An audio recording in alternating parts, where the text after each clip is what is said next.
இப்ப இந்த பாட்காஸ்ட்லாம் பேச ஆரம்பிச்சதுக்கப்புறம், நான் என்னோட பாட்காஸ்ட்ட நான் எடிட் பண்ணதுக்கப்புறம் நான் கேட்க மாட்டேன். அத பப்ளிஷ் பண்ணிட்டா, திரும்ப நான் போய் அத விசிட் பண்ண மாட்டேன், கேட்க மாட்டேன். அதோட கமெண்ட் என்ன வந்திருக்கு அதெல்லாம் பார்க்க மாட்டேன். யாருனா பெர்சனலா ரிப்ளை பண்ணா, அது போய் பார்ப்பேன். ஸோ அப்படி சரி என்னதான் பேசி வச்சிருக்கோம், அவுட்புட் எப்படி தான் இருக்கு அப்படின்னு செக் பண்ணலாம். அ அந்த இது வேவ்லாம் எப்படி இருக்கு? எத்தன லிசனர்ஸ் இருக்காங்க? அப்படின்னு அந்த கிராஃப் செக் பண்றதுக்காக நான் பார்த்தேன், கேட்டேன். அந்த 3 எபிசோட் தான் பேசியிருக்கேன். 3 எபிசோடும் எப்படி பேசியிருக்கேன்னா, ஒரே கருத்தா பேசி வச்சிருக்கேன். என்னடா இவ்ளோ கருத்து நம்ம பேசி வச்சிருக்கோமா? எங்கேருந்துடா அந்த ஞான உதயம் வந்துச்சு? உதித் நாராயணன் மாரி எங்கேருந்துடா வந்துச்சு? அப்படின்னு யோசிச்சுட்டே இருந்தேனா, அ அதுக்கப்புறம் ரீசென்ட்டா என் ஃப்ரெண்டுக்கெல்லாம் இது பண்ணுவேன், ஷேர் பண்ணுவேன். அப்போ ஒரு ஃப்ரெண்ட் சொன்னான், "அண்ணா இந்த மாரி உங்க பாட்காஸ்ட் ஷேர் பண்ணுங்க" அப்படின்னா. "சேர்றா" அப்படின்னு சொல்லி அனுப்பிச்சு விட்டேன். அனுப்பிச்சு விட்டதுக்கப்புறம் போயிட்டு நெக்ஸ்ட் வீக் வந்தேன். "அண்ணா கேட்டேண்ணா நல்லா இருந்துச்சுண்ணா" அப்படின்னா. "அப்படியா? எப்புட்றா கேட்டேன்னா, எந்த எபிசோட கேட்டேன்?" நான் ஆன் பண்ணி நடுவுல வச்சுட்டேன்." "எங்க நடுவுல வச்ச?" அப்படின்னேன். "இல்லண்ணா எல்லாம் சாப்பிட்டுருக்கும்போது நடுவு பண்ணி ஆன்ல வச்சுட்டேன். உங்க ஃபேமிலியே கேட்டாங்கன்னு." டேய் ஃபேமிலியே கேட்டாங்களா? நல்ல வேளை இது ஒரு ஃபேமிலி ஷோ அப்படின்றனால எல்லாரும் ஃபேமிலியோட கேட்டுருக்காங்க. அந்த மாரி இது குடும்பங்கள் கொண்டாடும் எல்லாரும் நல்லாருக்கும் மாரி ஆயிப்போச்சா, அதனால ஃபேமிலி கேட்டனால எந்த தப்பும் கிடையாது. நான் அந்த மாரி அவன் கேட்குறான் அப்படின்னு சொல்லும்போது எனக்கு ஒரு மாரி சந்தோஷமா இருந்துச்சு. அது மாரி நீங்க குடும்பமா கேட்டு இத கொண்டாடுங்க. இது எல்லாருக்கும் நல்லாருக்கும் பாட்காஸ்ட். நான் மஹி பேசிட்டு இருக்கேன். ஸோ இன்னைக்கு நம்ம என்ன பேச போறோம்? அதாவது எத பத்தி பேச போறோம்? இந்த எபிசோடு என்னவா இருக்க போகுது அப்படின்னா, என்னோட மனக்குமுறல்கள். அதாவது இந்த WhatsAppலலாம் தேவையே இல்லாத குரூப்லாம் இருக்கும்ல. நம்ம எதுக்கு இருக்கோன்னே தெரியாது. எவன் நம்ம ஆட் பண்ணனே தெரியாது. ஏதோ குரூப் ஆட் பண்ணா, ஏதோ இன்விடேஷன் வந்தது அப்டின்னா, டக்குனு அக்செப்ட் பண்ணி உள்ள போயிட்டு, அது என்ன குரூப்பு? எதுல இருக்கோம்? எப்ப ஜாயின் பண்ணணும்னே தெரியாது. அந்த மாரி ஒன்னத்துக்கும் ஆகாத குரூப், தூங்கிட்டு இருந்த குரூப் கொஞ்ச நாளைக்கு முன்னாடி ஆக்டிவ் ஆச்சு. என்னோட ஸ்கூல் குரூப். ஸோ எல்லாத்துக்கும் ஒவ்வொரு டைம்ல அந்த ஸ்கூல் குரூப்பு திடீர்னு அன்பு, பாசம் "டேய் எப்புட்றா இருக்கீங்க? நல்லா இருக்கீங்களா? சாப்பிட்டீங்களா?" அப்படின்னு ஒரு ஒரு வாரத்துக்கு பேசுவாங்க. அதுக்கப்புறம் திரும்ப போயிடுவானுங்க. அது திரும்பவும் எங்கேயோ இருந்து எவனோ ஒரு மகராச ஆரம்பிப்பான். அப்படியே போகும். ஸோ அந்த மாரி ரீசென்ட் டைம்ல எனக்கு குரூப் ஆக்டிவ் ஆச்சு. எதுக்கு ஆக்டிவ் ஆச்சு அப்படின்னா, இந்த கோவிடுக்கு முன்னாடி தான் ரொம்ப நாள் ஸ்கூல்கள் அதாவது நாங்க ஸ்கூல்னா நாங்க எல்லாம் 1வதுலேருந்து அப்படி ஒண்ணா படிச்ச ஒரு கேங்கு எல்லாரும் சேர்ந்து ஒரு குரூப்ல இருக்கோம். ஸோ அப்படி அது இந்த கோவிடுக்கு முன்னாடி பிளான் பண்ணோம். அப்பதான் கான்டாக்ட்லாம் கிடைச்சு எல்லாரும் ஒண்ணு சேர்ந்தோமா. ஸோ அப்போ அந்த 1 வீக்குக்கு "ஏய் எப்புட்றா இருக்கீங்க? ராசா நல்லா இருக்கீங்களா? என்ன பண்றீங்க? சாப்பிட்டீங்களா? கல்யாணம் ஆச்சா? குழந்தை பிறந்ததா?" அப்படின்னு எல்லா டீட்டெயிலும் கேட்டுட்டு எல்லாத்துக்கும் பர்சனலா கான்டாக்ட் கிடைச்சோனே அந்த குரூப்ப அப்படியே மூடிட்டானுங்க.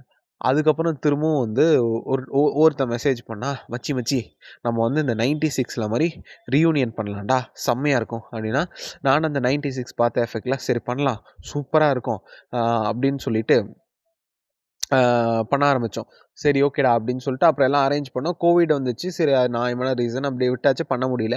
இப்போ ரீசென்ட்டா திரும்பவும் ஆக்டிவ் ஆச்சு. இதே விஷயத்துக்காக, "மச்சி ரீயூனியன் பண்ணலாம்டா" அப்படின்னா, "டேய் போன வாட்டியே பண்ணி எதுவும் பண்ணல. சரி அது கோவிட்ன்னு விட்டாச்சு. இந்த வாட்டி அரேஞ்ச் பண்ணா எல்லாம் வருவாங்களா?" அப்படின்னு கேட்டேன். வருவாங்கடா. கண்டிப்பா வருவாங்கடா. நம்ம பண்றோம் மச்சி. நம்ம பண்றோம்டா. எல்லாத்தையும் ஒண்ணா சேர்க்குறோம்டா. செம்மையா என்ஜாய் பண்றோம்டா" அப்படின்னாங்க. சரி ஓகே. பசங்க ஆசைப்படுறாங்க. நமக்கும் ஆசையா இருந்துச்சு. எல்லாரும் ஒண்ணா பார்த்தா, இப்போ இருக்கிற சரி அப்போ ஸ்கூல் குழந்தைகளா, இளம் பாலகர்களா இருந்துட்டோம். இப்போ மெச்சூர்ட் ஆயிடுச்சு. ஆல்ரெடி கொஞ்சம் பேர் வேலைக்கு போயிட்டாங்க. கொஞ்சம் பேருக்கு கல்யாணம் ஆயிடுச்சு. கொஞ்சம் பேர் படிப்பு முடிச்சுட்டு இப்போ தான் வேலை தேடிட்டு இருக்காங்க. அந்த மாரி ஸ்டேஜுக்கு வந்தாச்சா, அ அந்த ரியாலிட்டி அப்படின்ற ஸ்டேஜுக்கு வந்தாச்சா, சரி இப்போ எப்படி இருக்காங்க? எல்லாத்தையும் பார்க்கலாம் அப்படின்னு சொல்லிட்டு எல்லாம் இறங்கி பேசினோம், ரெடி பண்ணோம். அதே மாரி ஒரு 2 நாளைக்கு செம்ம ஆக்டிவா இருந்துச்சு. நான் தான் போயிட்டு சரி நம்ம இறங்கி பண்ணுவோம் அப்படின்னு சொல்லிட்டு, எனக்கு தெரிஞ்ச ஹோட்டலு எல்லாத்தையும் பேசிட்டு, இது என்ன? அது என்ன? எல்லாத்தையும் கேட்டுட்டு வந்தாச்சு. இத குரூப்ல போட்டேன். சரி எல்லாம் எல்லாம் வந்துருவானுங்க அப்படின்னு சொல்லிட்டு போட்டா, அ ஒருத்தன் எனக்கு பெர்சனலா மெசேஜ் பண்ணான். "சொல்லு மச்சி, என்ன டேட்ல மச்சி வேணும்?" அப்படின்னேன். "ஆ மச்சி ரீயூனியன் பிளான் பண்ணியிருக்கீங்களா?" "ஆமாண்டா" அப்படின்னா. "சரி மச்சி, அது செம்மையா பண்ணுங்க. சூப்பரா பண்ணுங்க. ஆ எல்லாரும் கண்டிப்பா" "சொல்லு மச்சி, என்னாச்சு?" சத்தியமே உன வரமாட்டான்டா, நீ எதுவும் ரெடி பண்ணாத அப்படின்னா, டேய் என்னடா நல்லா ஆரம்பிச்சுட்டு இப்படி கவுத்துட்ட அப்படின்னா, ஆவும் மச்சி இவனுங்க எதுவும் பண்ண மாட்டானுங்க வரமாட்டானுங்க மச்சி, எவனுமே வரமாட்டான் மச்சி அப்படின்னா, டேய் யார்ரா அவன் இப்போ ஆரம்பிக்கும் போதே இவ்வளோ அபசகுணமாக பேசுகிறான் அப்படின்னு நினச்சிட்டேன். நான் வந்து பெட் கட்டினேன் அவன்கிட்ட, இல்லைடா எல்லாரும் வருவாங்கடா வந்து நிரூபிப்பாங்கடா அப்படின்னு சொல்லிட்டு நான் வந்து டயலாக்லாம் பேசினேன், நான் வந்து பண்ணி காட்டுறேன்டா அப்படின்லாம் பேசினேன். சரி மச்சி எல்லாரும் வந்தா நான் வரேன் அப்படின்னு சொன்னால், அதுக்கப்புறம் கண்டுக்கிட்டேன். சரி ஓகே கண்டுக்கல, நானும் வந்து சரி பண்ணி காட்டுறோம் அப்படின்னு சொல்லிட்டு விட்டாச்சு. நான் அப்படியே ஒவ்வொரு நாளும் ஒவ்வொரு மெசேஜ், மச்சி இது இன்னாது, இது இவ்வளோ ஆச்சு, இது இவ்வளோ ஆச்சு அப்படி சொல்லி நானும் தினமும் மெசேஜ் போட்டுக்கிட்டே இருக்கேன். எல்லாரும் பார்க்குறானுங்க. அதில் கிட்டத்தட்ட ஒரு 30, 37, 40 பேர் இருக்காங்கன்னு வச்சுக்கோங்க. அதில் வந்து எல்லாருக்கும் டபுள் டிக் ஆயிருக்கு, சீன்லாம் வருது, எல்லாரும் பார்க்குறாங்க. ஆனால் எவனுமே ரிப்ளை பண்ணல. அப்புறம் ஆனால் ஃபோன் பண்ணால் ஒரே ரிங்கில் எடுக்கிறானுங்க, பர்சனலாக மெசேஜ் பண்ணால் ரிப்ளை பண்ணுறானுங்க. நான் கேட்டேன், "இல்ல மச்சி எல்லாரும் பண்ணா நான் பண்ணலான்னு இருந்தேன்" அப்படின்னு சொன்னான் ஒருத்தன். "சரி மச்சி" அப்படின்னா இன்னொருத்தன் கேட்டேன். இன்னொருத்தன் என்ன சொன்னான், அப்போ அந்த குரூப்ல இருக்க 40 பேரும் இன்னொருத்தர் ரிப்ளை பண்ணலான்னு சொல்லிட்டு அப்படியே இருந்துட்டானுங்க. 40 பேர் ரிப்ளையே பண்ணல. ஒரு மாரி செம்ம காண்டாயிடுச்சா, அதுக்கப்புறம் சரி என்ன பண்ணலாம் அப்படின்னு சரி ஓகே எல்லாரும் வேலையாக இருப்பாங்க அப்படின்னு நினச்சிட்டு விட்டா, மற்ற எல்லாத்துலேயும் ஆக்டிவாக இருக்கானுங்க. இன்ஸ்டா, ஃபேஸ்புக்குன்னு எல்லாத்துலேயும் ஆக்டிவாக இருக்கானுங்க.